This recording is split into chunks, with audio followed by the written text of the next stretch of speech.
Bismillahirrahmanirrahim. Assalamu alaikum rahmatullahi wa barakatuh. Peace be upon you, my dear brothers and sisters in faith and in humanity. It's wonderful to be here. Back in my living room, I've got my paintings there. Well, actually, we're just about to move, so they're not that important. These aren't personalized ones. Very exciting times, isn't it? Subhanallah, what a load of change. Are you going to be in lockdown for Eid, is what I wonder, where you are. In Turkey, I suspect, with the beautiful weather outside, we are going to be in lockdown. So we're going to be discussing with my next guest and hearing from you as well, inshallah, about how you're feeling in this strange time. Has it reverberated within you? Has this quietness allowed us to connect, or has it caused more worry about the future? Really, this is not the time for that. With what's left of Ramadan, let us really immerse ourselves in this peaceful moment, bi'idhnillah ta'ala, and know that Allah is over all things in control. So my guest today is a wonderful sister who I met in London just a few months ago and have now become a firm fan of her work, mashallah. It's Nusaiba Mohammad Timol. And Nusaiba is the founder and director of WOW Creative Arts. That's WAW. And this is the world's first dedicated Islamic creative arts school. And it was established in London, UK. We're going to be hearing more about that, inshallah. Very exciting to me as an actor to know that finally I get to teach Muslim students, but not acting, but the ways to use skills from that way of life for the best.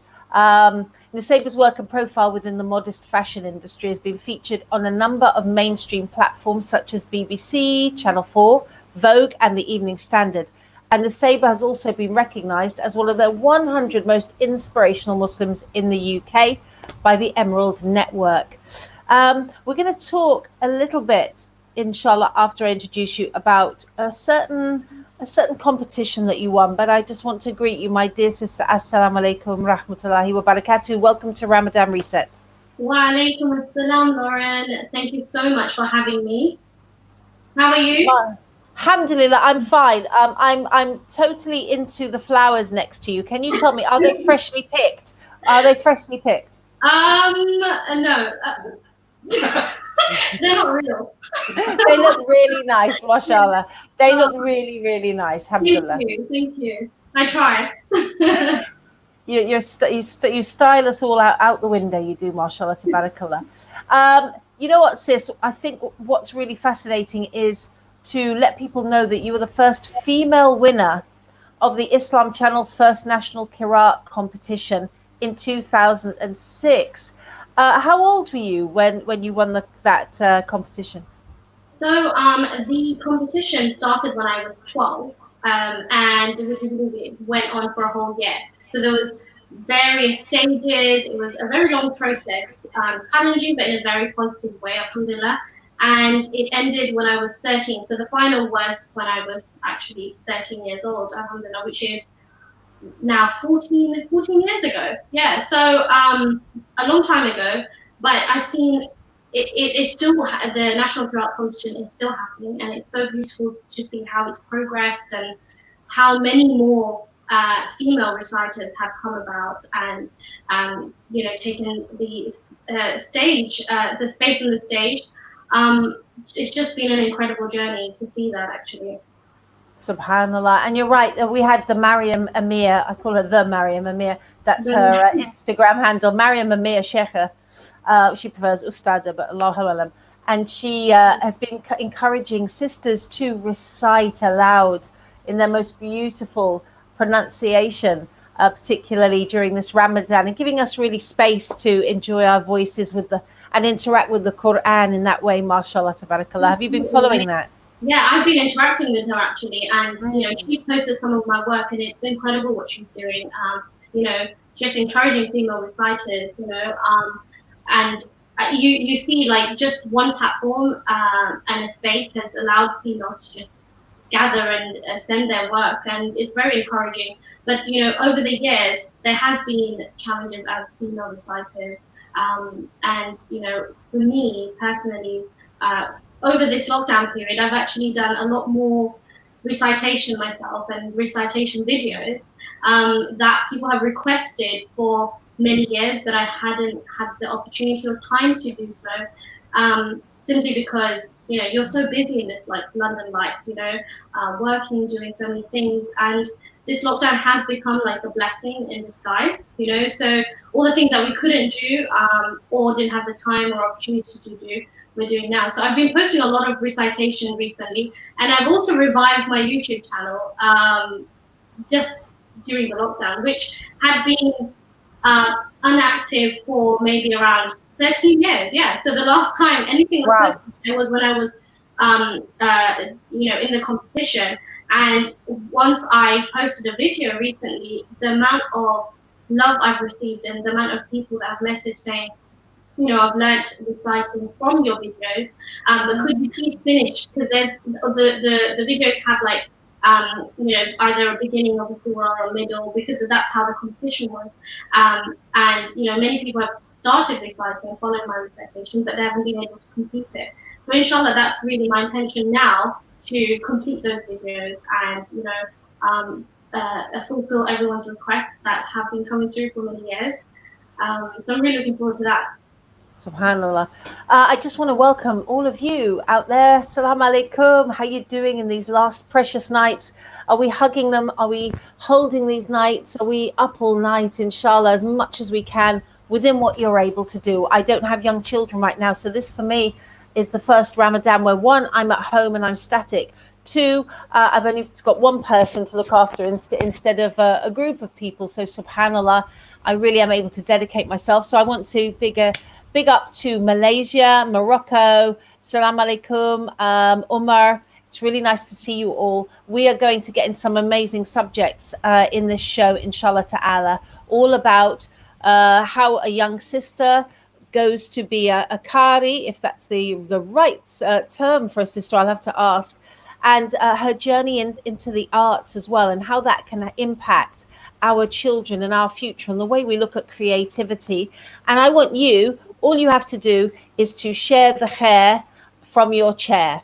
Okay, so press share below now and live stream on your pages, inshallah.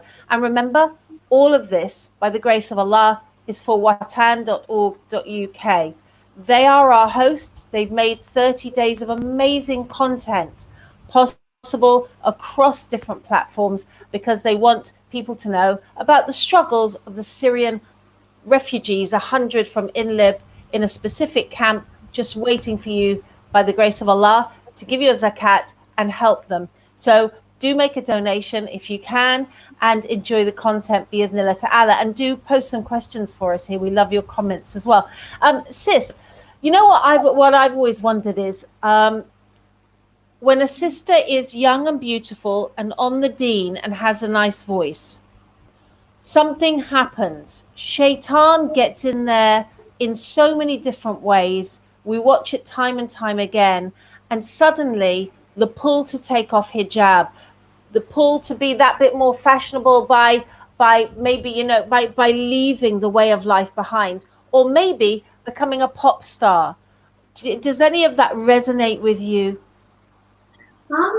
I mean, I personally, for me, the journey I've taken was very intentional. It wasn't an urge from my surroundings. I've always, from a very young age, I've been both creative and alhamdulillah, I've always had the urge to, be a part of the deen and learn and educate myself and make a positive change. So I would say faith and fashion has always been something that is a part of me from a young age, and my parents have really been okay with it and pushed it, but it was the intention that allowed them to be okay with it, I guess, because for me it wasn't, oh, I want to be involved in the fashion industry just because it's cool and I want to be part of like the fashion shows and go to events and so on, and to have cool friends, but mainly the real intention behind it was that there hasn't been someone in the faith space that is also in the creative and especially fashion industry, and that connects the two and merges these two. And for me, it was really important to allow young generation to resonate with me and want to and look at me as a role model and for them to really be able to connect, right? And find me approachable. I think a lot of the times there's a separation between the two industries. So a lot of young generation who want to be fashionable, who want to post things and be cool, but also want to learn a little bit about the deen, but they feel like, oh, maybe I may be judged or I won't fit in completely, and they don't find it easy to approach certain figures. So I wanted to be that figure that shows young generation, especially females, that what, you can do both, right? I'm here if you need any help in either of those. Let's connect. Let's really make a difference, a positive change in our society, and merge the two. I mean, build a bridge between the two. So from a young age, that's really been my intention. And people look at it in different ways, but alhamdulillah, I would say that I've always got a positive response. A lot of when I say that, well, I've had challenges, but it's been a positive challenge, a challenge that's made me a better person. Say, just for example, if I take the competition, it was a whole year long, and it was very challenging, but not because Islam Channel didn't want females to go further. And I really appreciate that they're one of the first to actually have a competition where females were allowed to take part and go this far. If it wasn't for them, it wouldn't become this worldwide, and it wouldn't encourage so many other female reciters. But again, it was positive change because we had to do so many stages. Like, I had to learn how to do various recitations, like tartil and so on, and I had to even do a khutbah, which was just like, oh my god, how crazy is this, right? We had to do a khutbah, we had to do memorize of different juz, and they would recite like an ayah from anywhere. So there's been challenges, but it's been so positive, and that made me more stronger and made me a better reciter. Similarly, in the fashion industry, when I first got involved in the creative arts, people were a bit confused, like, oh, you're a reciter, you're part of this Islamic community. Why are you doing this? It was a confusion. But I used to actually go to events, Islamic relief events, human appeal events, so many charity events that I dressed up like this and recite. I used to go to TV and recite, but dressed up like this. So in the first year or second year or so, it was a little bit like a shock to people's system. But because I never, let that kind of stop my journey, and I never let people's kind of comments stop my journey to making a positive change, they grew with me. They really followed the journey and realized, actually, she's not doing this just to kind of put how do I say it, a bad name to Muslims or anything. But really, she's drawing a new path for the generation, for us to be involved with the Western community and show them what we're really about, and let them see things as it is, So I would say that's been my journey. But I do feel, like you mentioned, that a lot of people are going through this, dilemma of whether to, take the hijab off, or whether to be cool, or whether to do this and everything. And I feel like, it's all about discipline. And, it's really hard as a young person in this society to have discipline, right? And to kind of, put those negative energy or questions and thoughts to aside and really have a direction. So I would say that's really because of how fast-paced our life is and how fast-paced social media is, right? But we have to always remember what is our intention. And for me, one of the key things has been inspiration from Prophet Muhammad, peace be upon him, his leadership qualities, and how he treated people and how he merged communities and how he, had so much compassion. And as a leader, how he looked at his team and really got people involved. So that's always been my inspiration, the leadership qualities from our Prophet ﷺ. So I think if you have one set goal, it really helps you connect all the dots. That's what I would say. Yeah. That's really fascinating, mashallah. What you said about the Prophet Muhammad, peace be upon him, taking society with him towards Allah Ta'ala, and that having a goal as well, and an Islamic goal for our lives. I haven't really thought of it like that, mashallah.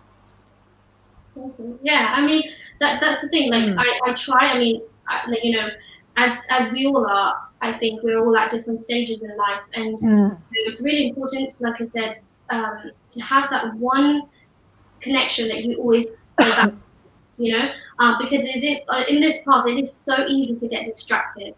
As a young person, I know how distracting it is. The events, and there's so many people that I've seen myself, and so many like influential friends that I've had kind of drop out of who they started as. And it's sad to me, but when I have conversations, it is because they've not had one focal point. And for me, the focal point, and I guess it's what I would say, it's a huge blessing from Allah subhanahu wa ta'ala, because even at every stage of my life, I have noticed that there's something that will happen that always gets me back to that urge of learning more about the deen. Whatever stage I've been, even if I've taken a little break. Again, for example, just this blessing of recitation, I've taken a big break. Although I've been teaching behind the scenes, I've taken a break from social media, I'd say.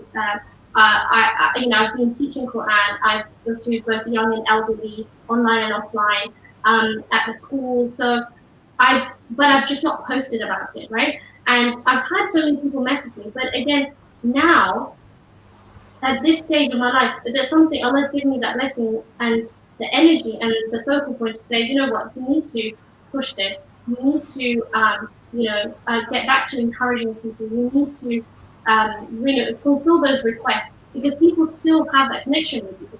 And it's mind-blowing to me to know that people actually have been in this journey with me from when I was little. And people actually go, oh my God, you've changed so much. You look so different. I'm like, yeah, it's been around 14, 15 years, right? I'm married. I've got these cheeks, and I'm like overeating and everything. But it's just amazing that people have followed me through this journey. So, SubhanAllah, the focal point is key, right? I love that. That's really important. I want to welcome somebody very special onto the group below in the comments. Ava or Eve. She's from Germany, and Ava says, thank you. I appreciate a lot how you convey the message of Islam. She entered Islam 2 weeks ago and has taken the hijab straight away and feels really proud to wear it. MashaAllah, sister, you are welcome. You have just made the best deal of the century. You have just been given a gift which is weightier than the whole world. You have just been accepted to the closeness of Allah Ta'ala, which you can convey to others in time, inshallah, if Allah wills. You are now full of light and full of life. So this, and in Ramadan, of course, in Ramadan, the blessed month. Sister, I wonder if you have a message, and then we're going to go and talk about Syria and the work of WATAN. So stay tuned how you can help, inshallah. So sister, a hijab, being new to Islam, give us a message. Ava, first I want to say congratulations. I mean, this is a huge step. MashaAllah, I'm so happy that you have joined us, and you're one of us now. And honestly, this will be challenging, but it's going to be one of the best things that you've done. And again, like I said, to be honest, if you need any encouragement, if you need any help, please do contact me. I'm here as a sister, and I'm here as a young person. I myself haven't worn the hijab all my life, and I do know the challenges. And if you need any sort of support and encouragement in anything, I'm here. MashaAllah, tabarakallah, a beautiful message. Thank you so much. Let's take a look at the work of watan.org.uk so we can really have our hearts touched in this holy month about how blessed we are and the position we're in to help others, inshallah.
Subhanallah. So there you have it. MashaAllah. That's just some of the work that WATAN.org.uk, who are hosting this wonderful webinar series, does for our brothers and sisters in Syria. And you know, if we have some zakat still to give, Allah Ta'ala, remember, has chosen you to be here right now. All of us, me, Sister Nusaiba, and yourselves, to gather here to hear the appeal of our brothers and sisters in a camp near Idlib, 100 families in 10 days. We're nearing our target, bi'idhnillah ta'ala, but it's for you, between you and Allah, what you give. £100 sends enough food for a month for a family of 6, and enough water for a family of 6. And above all, for me personally, not above all, you've got to eat and drink, but for me, what really moves me is the idea of hygiene kits, sister, that getting a bar of soap delivered to your part of the tent, because they're in group tents, you know, having your own tent is a luxury. So getting a bar of soap, being able to wash your babies, getting some nappies, being able to keep them clean, you know, getting a toothbrush for your children. These are really, really essential things. So if you can, inshallah, Allah knows what you can, and where your zakat goes will be blessed. Send it right now in the links below, bi'idhnillah ta'ala. We're talking today about really female role models and the connection with the Quran. Sister, one thing I'm probably never going to know, because I've come to Islam late, but I'm very grateful to Allah for the time that I have left, bi'idhnillah ta'ala. How does it feel? Is there a feeling when you're reciting Quran for a long period with the right qiraat, with the right pronunciation? Can you describe that for us? Honestly, it is, for me, it's just, there's no words for it. Like, for example, right now in Tarawih, I absolutely love and enjoy reading out loud, because it just really gets me into the zone, and like in that, you know, in that meditating zone, that there's just me and Allah, and I'm speaking to Allah subhanahu wa ta'ala, and the words, when you recite correctly and when you read beautifully, you know, we are meant to recite the Quran beautifully, and we're meant to beautify the recitation, because the words are so strong and the words have so much meaning. And when you recite like that, every time it gets me emotional, every time it really, you know, it makes me think instantly that I need to be a better Muslim. I need to be a better person. Everything that I haven't done, even if those words aren't meaning that, but it's just something happens in that moment. And, you know, Allah tells you, you are reciting my words. You are my servant, and you need to, you know, connect back. And it's just, I'm getting emotional just speaking about it. You know, it gives you that crazy feeling, and I've always encouraged reciting beautifully and reciting correctly, because it really just changes your feeling towards the Quran, and it makes you love the Quran more. And how about the learning for those of us who are starting out? Because it's a very different process, and we should approach it differently. It's not a win-lose. It's not a linear process. It is, you take a step. You have, I find personally, and everybody's journey to the Quran is different. I have one good day, and then I seem to take one step back and 99 back. Just one step forward every so often. But then you have moved forward, and then there's a little opening, and then there's a chink of connectivity, of really love, because it's not about the Quran giving to us, it's about us respecting the Quran. I think it's the way we come to it, isn't it, sister?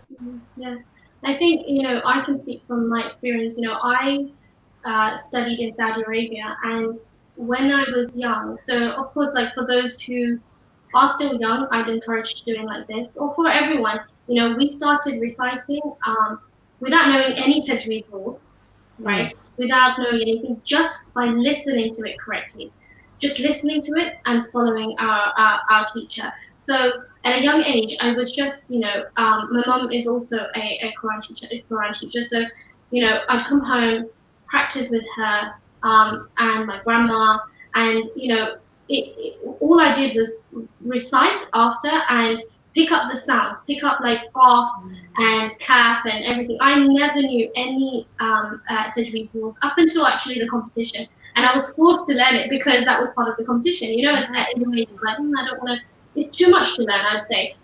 Because if you learn tajweed first, I know it is, you understand more, but a lot of people learn by just listening.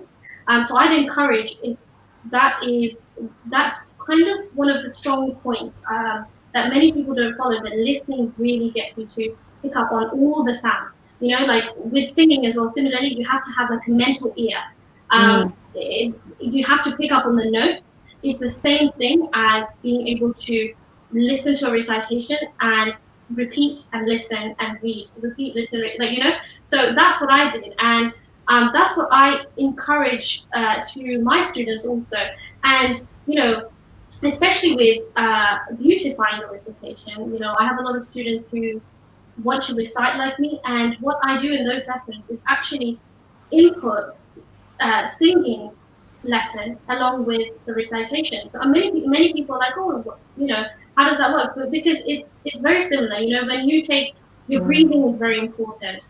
Your warming up your vocal is very important. Because warming up your vocal allows all of your sinus and everything, so you can do gunna better. You can actually do your qafs and ayns and all of those letters better. Breathing means you can actually complete the sentence better.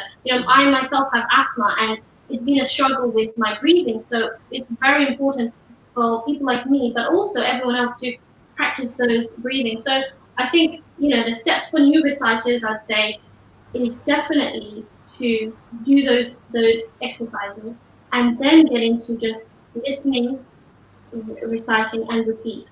Practice, and eventually you will pick up on so much, and then you can go into more depth of what the tajweed is, why this is this, what that means, and then definitely meaning. What you're reading, because that is something we miss out on. Like during Ramadan, especially, a lot of people around me have been saying, I'm going to complete the Quran at least once. But for me, this month I've taken that journey that actually I'm not going to complete the Quran, but I'm going to complete reading as much meaning of what Allah subhanahu wa ta'ala is telling us. Because my first language isn't Arabic, and it is difficult. Arabic is a very difficult language to read, like Quranic Arabic. Every word has a root word, and then you have to figure out what the root word really means. It's not just the meaning itself, root words, where that root word came from, and so on and so forth. Yeah. Although here's the fascinating thing, Allah Ta'ala has promised to make it easy, which means that, when you notice at the end of the words, fa-ha, ta-ha, how does that happen? How incredible is it? No wonder they thought it was poetry. So because of that lyricism, it's actually easy to retain. Absolutely. So once you look at it like a retention model, like a worship model and a retention model, and flow and listen, there's a real learning process of ease there, isn't there? Yeah, like Subhanallah. with the gunna, that you'll notice the surahs that have a lot of gunna in them, just automatically when you're reading, it sounds more.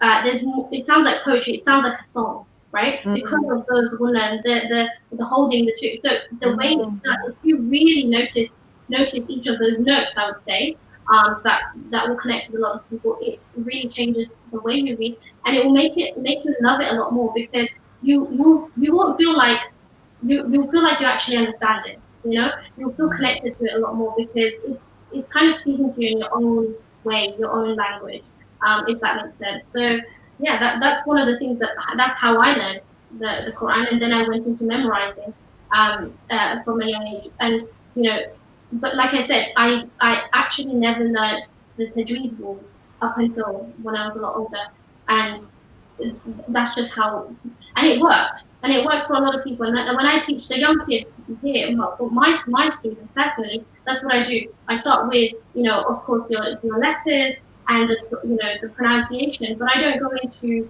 the depth of where exactly, just the basics. You have the basics, but the complete makharij that we don't cover it until like a lot older. But they can read yeah. I want to talk a little bit about how we're spending Ramadan in lockdown, and how has it been for you, sister? How's lockdown? Yeah, I mean, like I said earlier, I think Ramadan in lockdown has been a blessing, complete blessing for me. Because growing up, when I was when I lived in Saudi Arabia, um, during Ramadan, like work was closed, school was closed, the families were at home, and since I got married, I haven't had my husband home during Ramadan during the day, and he'll just come just before iftar or so on. And it's been so lovely to have like the whole day, although we are working from home, but just being at home, being able to pray our full salah, in peace, and have that moment, just a slow moment to really do ibadah, has been such a blessing. And just sitting there before iftar, not rushing, and being able to recite, watch a tafsir and so on, has really been a blessing. And what we've done actually at home is compartmentalize the house. Okay. So, upstairs we've made like a prayer area dedicated with I've got lanterns, I've got some of my favorite frames of du'as, and my prayer mat and everything. So it's just a really nice dimly lit space, and I feel for me environment really changes my thought process, and it really changes how I feel. I don't know if you would agree. So so I've done that upstairs, and then our dining area is of course a lot more fun, and it's where we have our iftar, and where we it's all about food, fun, and then after prayer we come back downstairs in the sitting area, and again the sitting area we've organized it with like books, where we have like our own time to just educate ourselves, we learn more about our religion, and we have each chosen a book to read. And so each of those rooms we've made it so we don't go crazy during lockdown, like people are saying, and alhamdulillah, we've been blessed to have those spaces. And even if you don't have various rooms, it's just how you compartmentalize that specific room. Some people build like teepees and a little cozy area for salah, and I really encourage that, because honestly, a little prayer space just changes how you pray, rather than just putting a salah mat out there in any kind of environment. It really just takes you to like how our Prophet ﷺ used to go to the cave and pray. It does really feel like that. It feels like we're connecting to Allah on a different level because of how we do the environment. And I'd really encourage that. That's how it is. Yeah. So I wonder what you guys are doing at home. Well, we are very blessed, all of us here, to have this opportunity to have a beautiful environment. Alhamdulillah, shukr Allah. We will be making some dua at the end of the show. Just out of gratitude, the thing that I've learned, sister, and everybody listening, is that I know how to ask Allah, but do I know how to thank Allah? And I think my Ramadans before have always been about asking, and I've tried to make this Ramadan about thanking Allah. and that for me is the opening that I needed to have, to just say, to learn all the du'as of thanks. And actually one of the greatest dhikrs, one of the greatest du'as is alhamdulillah. So sister who's new to Islam, and if you're struggling with, you know, sometimes we get books and we think it's too much and we make Islam a subject that's beyond us, you need one word, alhamdulillah, all praise and thanks to Allah. And that is a word that you hear a lot from refugees, believe it or not, subhanallah, because when Allah takes, he also gives sakina. When he takes physically, he gives awareness, and he gives a way back to him. So let's find out about a great project that we can all be a part of, inshallah ta'ala.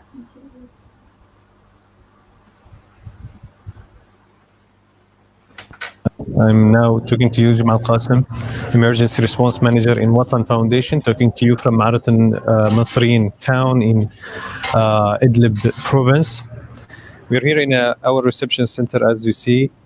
It's a collective center to receive IDPs who fled recently the hostilities in southern Idlib and western Aleppo.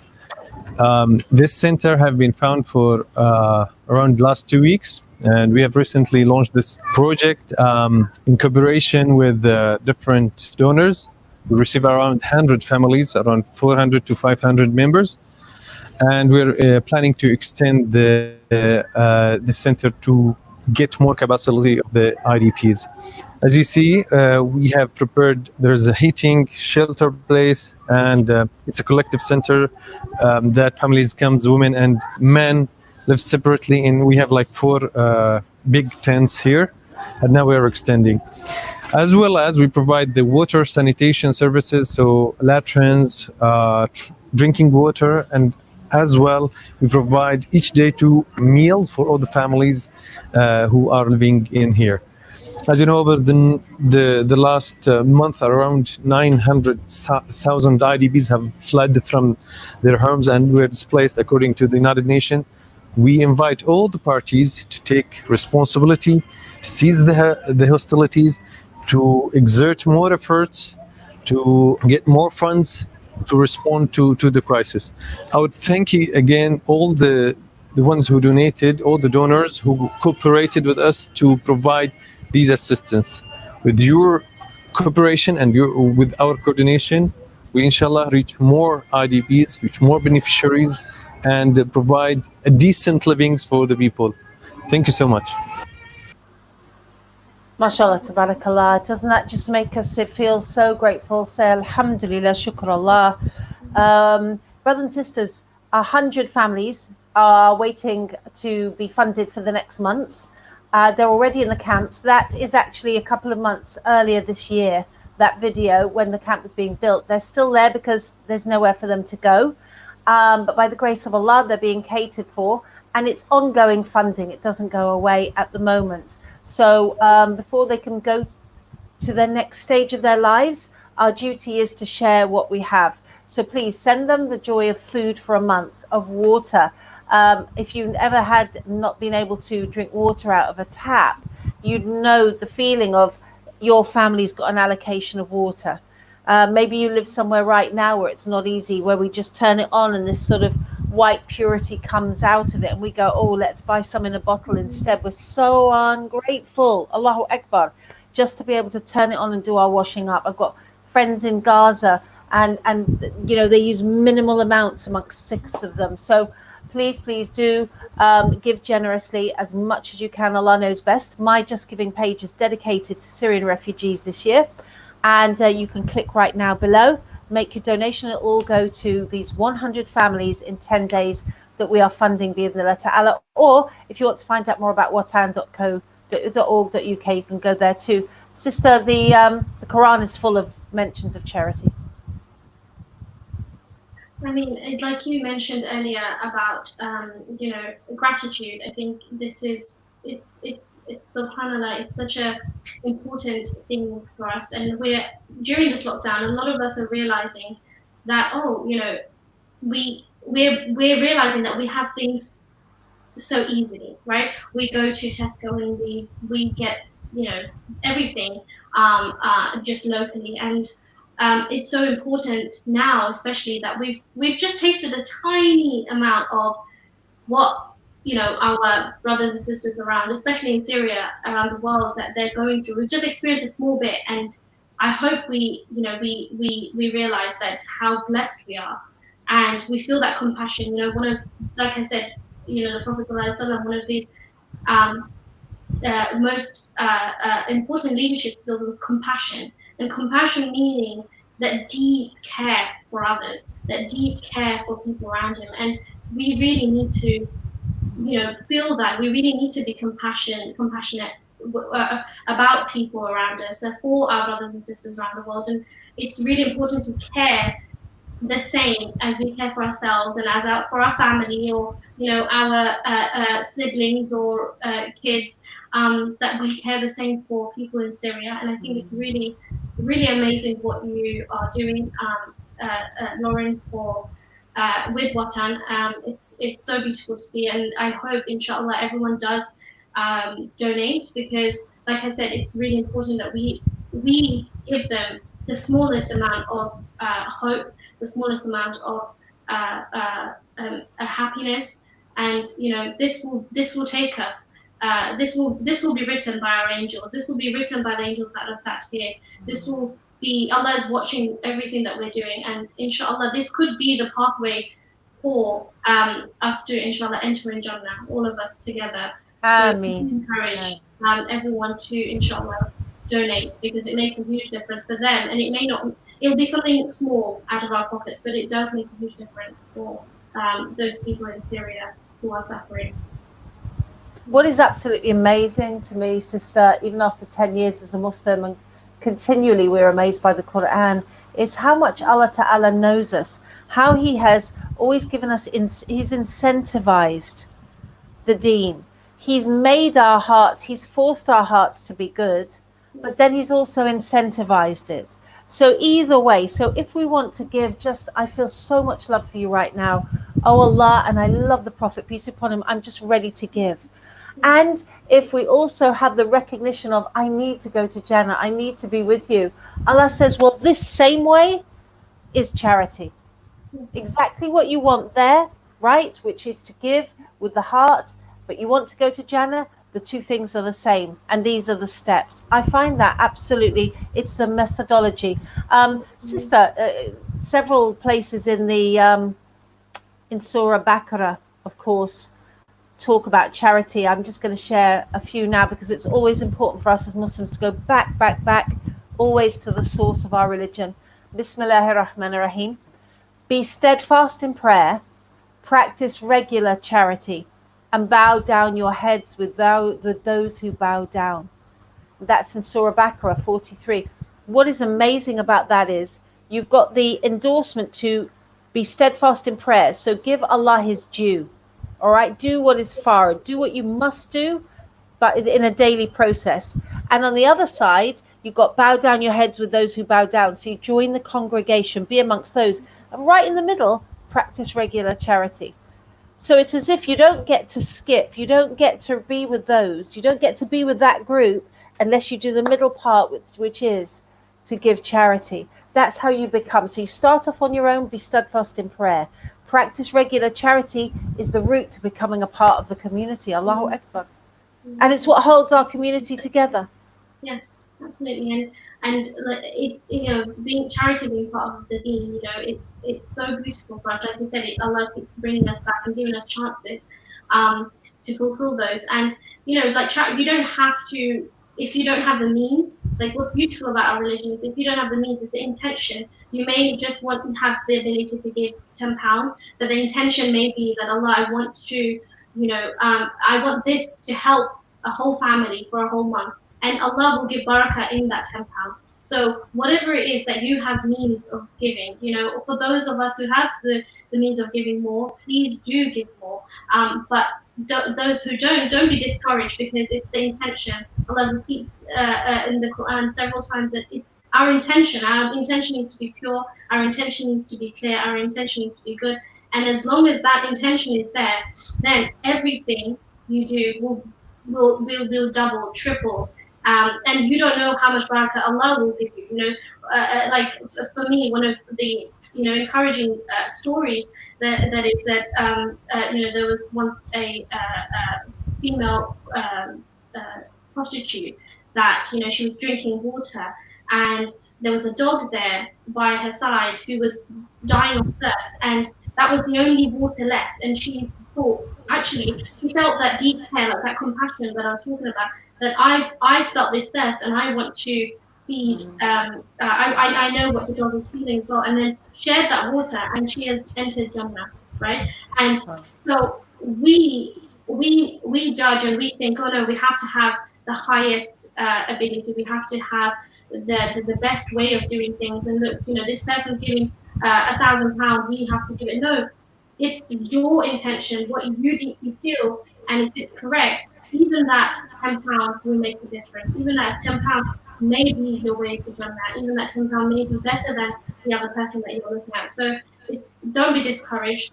Please always give as you can. Allah is the most gracious, most merciful, and the most loving. So if you have that deep love for your brothers and sisters, and if you have that deep love for people around you, you will get that back. You will surely get that back in every stage of your life. I feel like that from experience. Repeatedly, you will get that blessing in various ways, and your du'as, will come to you. Maybe you may do a dua now, and it will come to you 20 years later because of that good deed that you've done, because of that intention you have. So don't be discouraged, and be patient, and know that Allah is seeing and all loving, and that's really my message, and that's what I deeply feel. Mashallah, mashallah. And we were going to wind up with a wonderful treat for everybody by the grace of Allah. Sister, you're going to recite some Surah Fatiha and Ayat al-Kursi, inshallah ta'ala. So we'd love to hear that, bi'idhnillah.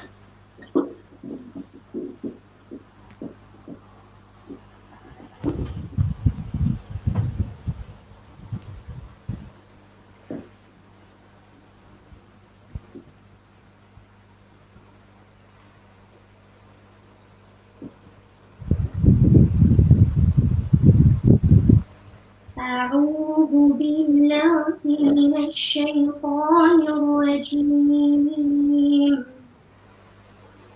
بسم الله الرحمن الرحيم. الحمد لله رب العالمين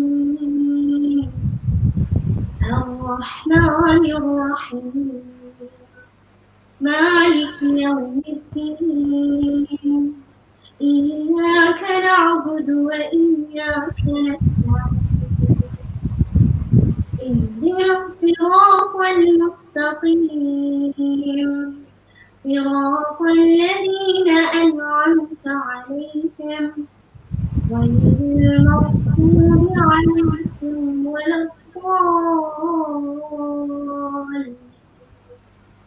آمين. الله لا إله إلا هو الحي القيوم لا تأخذه سنة ولا نوم له ما في السماوات وما في الأرض من ذا الذي يشفع عنده إلا بإذنه يعلم ما بين أيديهم وما خلفهم ولا يحيطون بشيء من علمه إلا بما شاء وسع كرسيه السماوات والأرض ولا يؤوده حفظهما وهو العلي العظيم. ما شاء الله. الله العظيم. Shukr. Thank you so much, sister, for bringing the Quran's light alive. To us, what sounds are able to be made with the human voice? I teach voice training, as Sister knows as well, and that alone, the fact that there are chords over which air vibrates that then take a form to reach the ear is so miraculous. Yeah, I mean, I wanted to recite for those, just to encourage that Allah's words are so beautiful, and please do keep me in your du'as, everyone, that I can preserve this voice, and I can speak for our community. I can encourage more. I can teach more. Inshallah, I do pray that all of us can read and understand the beautiful words of Allah Subhanahu wa Taala, and really feel that connection and what Allah is trying to tell us. And I do pray for our ummah. I pray that we all are at the same stage. We're happy. We're together. We're smiling. We have food. We have shelter. I pray for everyone that's going through tough times in their life to overcome those. I do pray that we come out of this pandemic more stronger and more better Muslims, and better people. And I do pray that Allah gives us long lives, long and healthy lives, to learn more, to give more, to do more, and to become people to become one of those people of Jannah. And I pray that Allah does give us the highest ranks of Jannah and the ability to do beautiful things in this world and leave this world in people's memory as that we've made positive change, as positive people, as positive leaders. And I pray that we are all we all learn to be more compassionate. I pray that we all learn to become more patient.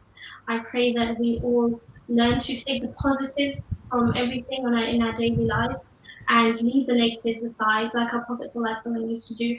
I pray that Allah gives us the strength to become one of the peoples of the Prophet's companions, like the Prophet's wives, especially like Aisha radiallahu anha. I pray that we have the ability to take Allah's knowledge and share it and teach others. And I do pray that all those who are less fortunate in this world comes out of it, and we as an ummah can help, and we can unite as Muslims and show the world what true Islam is and what true Muslim is. And I pray that we can actually share the Prophet's words and Allah's words from the Quran in a real way to the world. Ameen, ameen, ameen.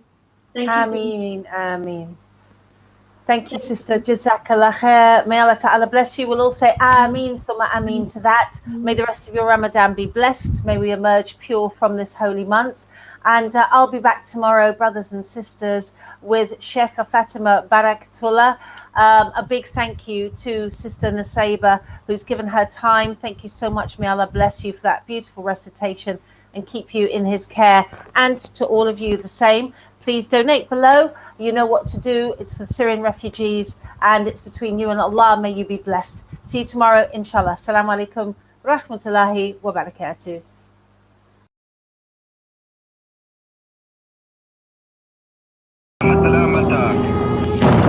It is Idlib in Syria. Since the beginning of this year alone, more than 500,000 civilians have been displaced, forced to flee their homes from the shelling hell, bombs, guns, fire, death and destruction. You might say, it's too far for me, or there is nothing I can do. But they are your brothers and sisters in humanity. Together, you can do something to save more lives. Please donate right now.